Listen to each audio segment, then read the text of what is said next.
Hello, everyone, and welcome back to another Leaks 4 video. It is the morning of the 23rd, so happy Thanksgiving to everybody who celebrates. But perhaps most importantly, we're getting a pretty big update to Leaks 4 that should be going live like just about when this video goes up. So just wanted to cover some of the changes because they are rather impactful, and there might be some problems that you've been experiencing yourself that should hopefully be, fixed in this update. So let's go through. Some of these have already actually rolled out like just earlier today, and then the rest are coming out, with this update. So let's just talk about them. So for the previous hotfixes, these all came out basically earlier today, so they've already been in the game. The flex emote is automatically unlocked with the desert region, allowing players to complete flex in front of the guns task. Players are now correctly addressed by their chosen gender. This isn't really relevant to tasks or leagues, but you can also change your gender at the Salia and Varrock, so you don't need Asgarnia to actually go ahead and do that. Let's see what else we got. Pray at an altar can now be completed after selecting the Brawler's Resolve relic. I think basically the goal with a lot of these is to just fix the tasks that you couldn't previously basically complete because of certain regions. So if you've been kind of worried, like, wait, how do I do this task? Do I like soft lock my account after completing it? That should hopefully get resolved. And if there's anything else, that will probably come in the upcoming days. Unlocking the Fremnik area now auto completes the Rune Mysteries task. Fix an issue or some cold and hot and cold clue steps for leading players into the desert, even when this region was locked. Soul Wars XP modifiers and caps now apply multipliers correctly. Players can gain up to 1 million experience per day. So for people who might be curious about this, Soul Wars has been a very, very great source of combat experience, especially in training your off-combat styles. So let's say you chose the Mage Relic and you needed to train your ranged or your attack or your strength. Soul Wars is a very good way of doing that. So you guys should definitely check it out. And you can find that usually on World, I think 472 has games. 592 has like boss rush worlds where you don't do any PvP, you just kill the boss. So if you don't want to do any PvP, 592 is very good for that. But guys, don't go griefing over there, okay? Just kill the boss, don't PvP. However, there is a cap up to 1 million experience per day. In addition, you can also train prayer here as well. So if you want to get your prayer up and you don't have like a good altar to actually use your bones at, Soul Wars is great for that. We'll talk about this a little bit later, but pest control is also very good, and there isn't a cap at pest control, at least not that I've seen so far. So if you have Asgarnia unlocked, pest control is great at doing that because you're basically getting the points multiplier from minigame points, but on top of that, you're also getting like the experience multiplier. So if you think about that, with 8 times minigame points, 16 times experience, it's actually 128 times the multiplier from the regular game. So pretty good. Okay, let's keep going through the notes. The doors in the Barrows Crypt no longer get stuck. Crystallia now provides appropriate tasks for your player's combat level. I'm not sure how this has been actually in play, but if my Wildy pickers have been having issues with Crystallia, she should be working now. The task for completing 10 combat achievements now completes properly. Again, just fixing some of these tasks. Remove the task for completing Elemental Workshop 1 as it was auto-completed during the League's tutorial. So yes, everybody has been asking about Elemental Workshop 1. That task is gone. It's auto-completed with Misthalin, so it really shouldn't be a task. You don't need to do anything.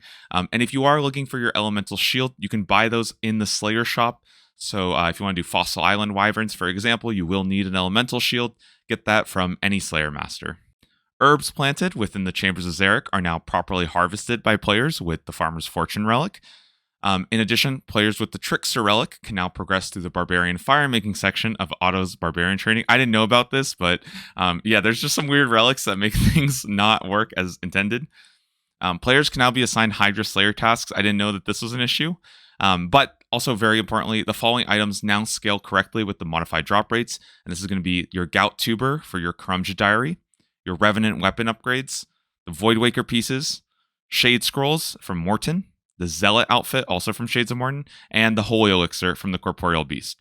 So all of these have been not working as intended, but they should have the modified drop rate. I actually went and did this just recently once this patch came out, and I think I got my Gout Tuber in like 15-20 minutes, and it is modified by the drop rate. So it's very, very easy to go. You should definitely go get your Karumja Diary. You're not going to be there for like 2 or 3 hours. I know a lot of people were having issues with that before, but that has all been fixed.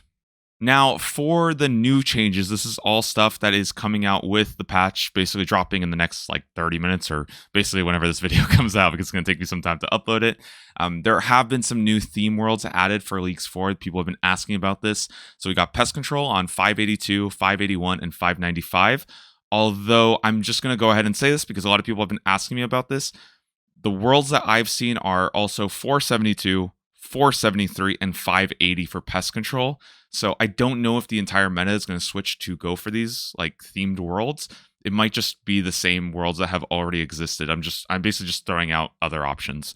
For Barb Assault, we got 566, 543, and 594. I'm not going to read through all this, but basically, if you need to do any of these activities, they've also opened up worlds for every single like region. This is probably going to help in case people want to do like forestry or something together. But hey, if you want to hang out with people in the desert, you can go to like 563 or 483. Although honestly, I think what's probably going to happen is if you're in a competitive spot, you're going to go to the other world instead, so that you don't have to fight with people. But yeah, the worlds are open; they exist, and you can, have fun with them. Okay, now this is probably the biggest one. This is the clue scroll change. So as a lot of people have noticed, clue scrolls are not really working as they should. And a lot of people have ran into steps that are not limited to the region, even though that is supposed to be the case. So they've made extensive changes to ensure that treasure trail steps are now limited to the regions that you've unlocked. And most importantly, let them know if you're given a step that you can't complete after today's update, maybe there's an item or like an emote or a quest that you need in another region, they are going to actively be trying to fix that. So if you've been running into that issue, don't give up. And if you've been saving up all your clue scrolls, after this update, you can finally go grind your ranger boots, grind your blessed d'hide, whatever you need from your clue scrolls, get those done. And it's also definitely going to help the people who went with the clue step relic, the clue hunter relic, because that's a big point. There's a ton of tasks, a ton of points based around clue scrolls. So this is definitely going to help you guys actually get all those points, and not run into the issue of like an uncompletable step. A couple more fixes coming on. I don't know just how impactful all of these are. We fixed an issue with the Guardian, and it should now attack Zuck, Kriara, and Vespula. Sometimes the Guardian was just going AFK on a couple fights. A Spumpton's Fang special attack should now hit properly.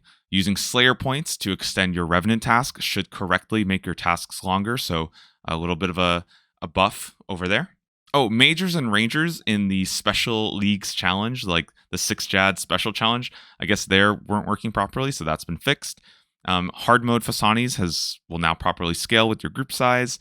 And let's see, kill count for the Caliphite Queen have been updated to 150 and 150 times to be correct. I think it used to be 250, but now it's 150, so I guess that's pretty good. But I'm not sure about that one. Maybe I'm missing something there. Okay, this is a pretty big one. Protecting the tree patch for the Elite Western Diary can now be done with Farmer's Fortune. You'll still need to pay 25 coconuts. There were a lot of people that were worried that if you go with Farmer's Fortune, you're not able to actually protect your crops, or in that case, you're not able to cast Resurrect crops either, which is coming up here. Players using the Farmer's Fortune can now complete the cast Resurrect crops task. Basically, the idea is you just have to go and like pretend like you're paying them to do it, and you will actually go ahead and do it. So you're not locking yourself out of diaries, you're not locking yourself out of tasks by going for Farmer's Fortune. So a couple other changes they've been doing trying to make Bloodthirsty a little bit better is they've added Bloodvelds into the Slayer list for players with Korend. This is really good because you can find mutated Bloodvelds in the Catacombs of Korend, and this is also going to help people who want to get like their superior drops. So, again, if you're going for Bloodthirsty, you have the higher chance of getting superior monsters. So this just makes that a bit of a more appealing option. And in general, it's just a buff to Zaya as a region itself. Mutated Bloodvelds are great. You can also tag like 4 of them and then just like AFK for like 2 minutes. So it's pretty nice. And there's also some other strategies you can do with like dancing ults. But if you're playing leagues, you probably don't have to do that. Let's be real. They've also reduced the kill counts to complete a couple of undesirable Slayer tasks. I don't know what this exactly entails, but hopefully we don't have to do like 80 trolls or something like that. I don't know which ones it's going to be, but there's a lot of tasks that I don't really like doing. Hopefully these will just become like the skip tasks, like 30 Pyre Fiends, where you kind of just knock it out to get like a free task done. Bolt special attacks will now correctly heal players with the Soul Stealer relic. There was a problem right now where if you're using the ranged relic and you're just getting a bunch of special attacks, but it's actually not working with Soul Stealer, so that's been fixed for ranged. It should be a lot better now. And again, with tier 7 and tier 8, there's so much there to talk about. I'll probably have to do like a whole video about that. But yeah, if you're going ranged and you want to go Soul Stealer, that's a bit more of I guess a decent option now compared to like Weapon Master. There's a couple other tasks here, like obtaining a magic seed from a bird nest that was not working before. I'm not really going to go into every single one of those. Let's see. Equipping a full angler's outfit wasn't working. West Arty wasn't accessible. West Arty is now accessible for everyone with Kandarin. The little small fixes like that should just, I guess, patch up a couple things. Now, here's a big one. They fixed a bug where the Trailblazer pickaxe was equivalent or worse than an Addy pickaxe at the Guardians of the Rift, as well as in Tombs of Amasket for the Akka like mini room. If you have tried it there, I tried bringing in the Trailblazer axe, which you can bring it into the raid. You can bring it to Guardians of the Rift, but it just does not work as well as like it felt really, really bad. So now it should be perfectly, it should be working as intended. You should have a much easier time actually getting 1 cycles in Akka if you're bringing that in. Another big one was people chopping Siliceps seemed to have, it was basically impossible to get a mushroom if you were also getting fossils at the same time. So you had to like turn off fossils if you wanted any chance of actually getting a mushroom through Siliceps. And sorry, it's not the mushroom, it's like the Silicep cap, right? That's a task. You also use it for mushroom pies. That should be fixed now. You should have a much easier time actually getting your mushrooms. So if you did disable your fossils, make sure to actually enable that again, okay? Unlocking the Fremnik will now correctly complete the Client of Karen and Ghost Ahoy. The task Kill a Creature in Mount Kitamortum has been renamed to Kill a Creature in Mount Karulm. I guess it wasn't actually the right description there, so it should be in Mount Karulm, which is the Slayer dungeon over there near Konar and whatnot. Superior Hydras now give Slayer points correctly to players with the Bloodthirsty relic. Again, just more buffs to Bloodthirsty, or not really even buffs, just fixes. For another big one was if you had gotten a boss pet task, that can now be correctly completed if you got your pet through Tombs of Amasket. In addition, this will also retroactively apply to anybody who got the Warden pet through Tombs of Amasket. You should get that. It's like a 200-point task, so it's worth quite a bit. I've also seen this bug happening with people from the Desert Treasure 2 bosses, and there's no like specific mention of that here, but I would imagine that if they're planning on doing this with Tombs of Amasket, this is probably something that they can easily do with the Desert Treasure 2 bosses. So if you did get a boss pet, and you didn't get credit for it, don't worry. You'll receive that eventually. Just you have to wait for the update. So if you did get it through Desert Treasure 2, you might want to send a bug report just because it doesn't seem to be addressed here. Interestingly, though, I have not seen anything mentioned about toggles for the Trailblazer tools. Now, I do believe that they mentioned they do want to add this, and basically this means that for mainly would be for the Trailblazer axe. It's not, you can toggle it so that you don't always burn the logs. So you could actually go ahead and, get the logs if you wanted to, because the axe itself is very fast. It's more powerful than a dragon axe. So you can actually toggle it so that you can collect the logs. And that's good because you'll be able to use those logs for fletching and construction. And I think that's 2 more skills that you're basically going to be able to do with Infernal Gathering. And, but there's no mention of that here. So I don't know if that's planning on coming out a little bit later, but they did say that's something that they're looking at least. So yeah, a little disappointed to not see that in this one. I was really expecting it, but yeah, no update of that yet. They did add a toggle to all the Trailblazer tools that will turn off the auto burn effect. So if you go for Infernal Gathering, now your pickaxe won't automatically smelt if you want to, but mainly the use there is going to be for the Trailblazer axe, so that you can actually get logs for construction and fletching. I don't really see a reason why you would want raw fish or unsmelted, unprocessed ore, because yeah, it's pretty broken effect. So, but that is a huge change. So I think definitely the big ones are the clue scroll change, the Trailblazer toggle, as well as a couple of those, tasks just getting kind of fixed and stuff like that.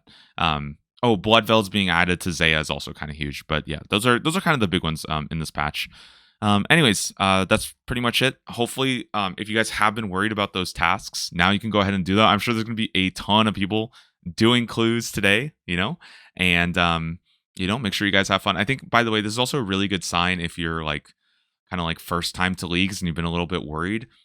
The devs are kind of insanely good about actually making like good changes to the game. Like I think compared to a lot of other games where like some game comes out and then it's like there's just broken stuff for like a month that doesn't get changed. They take a very like active step at actually fixing things. If there's any more issues, any more tasks that you are like soft lock that you can't seem to complete, they will go ahead and fix that. So good luck. I'm sure a lot of you guys are grinding now, getting into the higher tiers and stuff like that.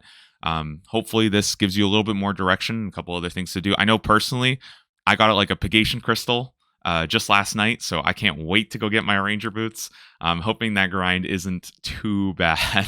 So with the boosted drop rates, though, it should be fine. So wish me luck while I go get my ranger boots. I've been spooned on quite a lot of items this leagues, so maybe that will be my dry spell for once. As always, guys, thank you for watching the video. Hope you guys are enjoying leagues, and I'll see you in the next one.